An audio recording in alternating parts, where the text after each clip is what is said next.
የትግራይ ህዝብ ሰላም፣ ልማት ይፈልጋል። የትግራይ ህዝብ አሁን ካለበት ውጥንቅጥና አረንቋ የሚያወጣው እንደ ሌሎች አካባቢዎች ራሱ ተግቶ ለፍቶ መልማት ይፈልጋል። የትግራይ ህዝብ ከሌሎች ወንድም ኢትዮጵያውያን ጋር በሰላም መኖር ይፈልጋል። ታዲያ ችግሩ ምንድነው ያላችሁ እንደሆነ ይሄ ስልጡን ፖለቲካ የሚያቅ የታገለ ያታገለ ህዝብ መድረክ እንጂ ተዋናይ መሆን አልቻለም። በፖለቲካ አውድ ውስጥ መድረክ እንጂ ተዋናይ መሆን አልቻለም። መድረክ ይጫወቱበታል እንጂ አይጫወትም።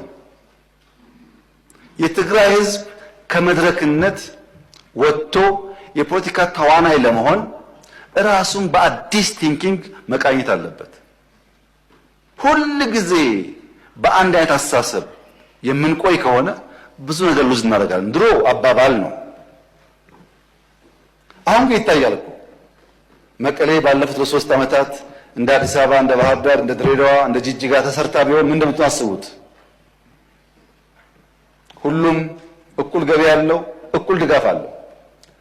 ሐሳብ ከሌለ ግን ጊዜ ካልሰጠን ግን ልማት አይሰራም።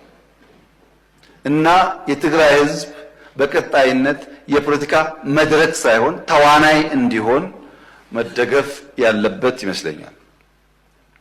በትግራይ ውስጥ ከአንድ በላይ የፖለቲካ ፓርቲዎች አሉ። 5፣ 6፣ 10 ፓርቲዎች አሉ። ችግር የሆነው አብዛኛዎቹ የትግራይ ፖለቲካ ፓርቲዎች ያሉበትን ደረጃ ማሻሻል አልቻሉም።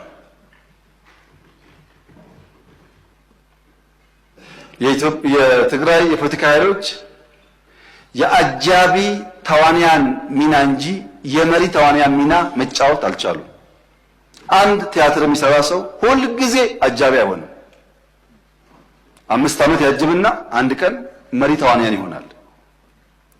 መሪ ተዋንያን ወደ መሆን ካላደጉ በቀር አጃቢ ተዋንያን ሆነው ተሰብሰቡና ምርጫ ያስፈልግም ብላችሁ መግለጫ አውጡ፣ ተሰብሰቡና እንደዚህ አድርጉ ከሆነ እዛ አካባቢ ያለው ፖለቲካ እድገት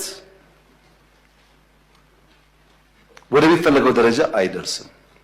ህዝቡ ከመድረክነት ወደ ተዋናይነት፣ የፖለቲካ ፓርቲዎች ከአጃቢ ተዋናይነት ወደ መሪ ተዋናይነት ሲቀየሩ ግን የሰለጠነ ህዝብ፣ ፖለቲካ የሚያውቅ ህዝብ፣ ንግግር የሚያውቅ ህዝብ ስለሆነ ብዙ ጉዳይ ይቀየራል ብዬ አስባለሁ።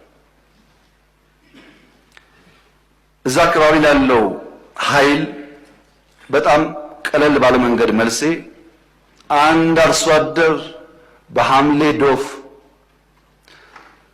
ዝናብ ብቻ ሳይሆን መብረቅ እየጣለ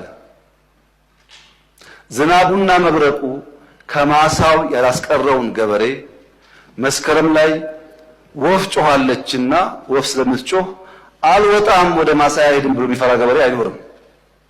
ዶፍ ደፍሮ መብረቅ ደፍሮ የወፍ ጩኸት ሲሆን እንደ ሙዚቃ ያየው ይሆናል እንጂ የወፍ ጩኸትን ፈርቶ ከማሳው አይከለከልም፣ አይቀርም። የዚህ መንግስት ታሪክ ይኸው ነው። አሁን ያለው ድምፅ እንደ ወፍ ድምፅ ነው። ዝናቡ መብረቁን አልፈነዋል። ማንኛውም መጠነኛ ትንኮሳዎች እንደ ወፍ ድምፅ ከማስተናገድ ያለፈ ድካም አይኖርብንምና መሰብሰብ ጥሩ ይሆናል።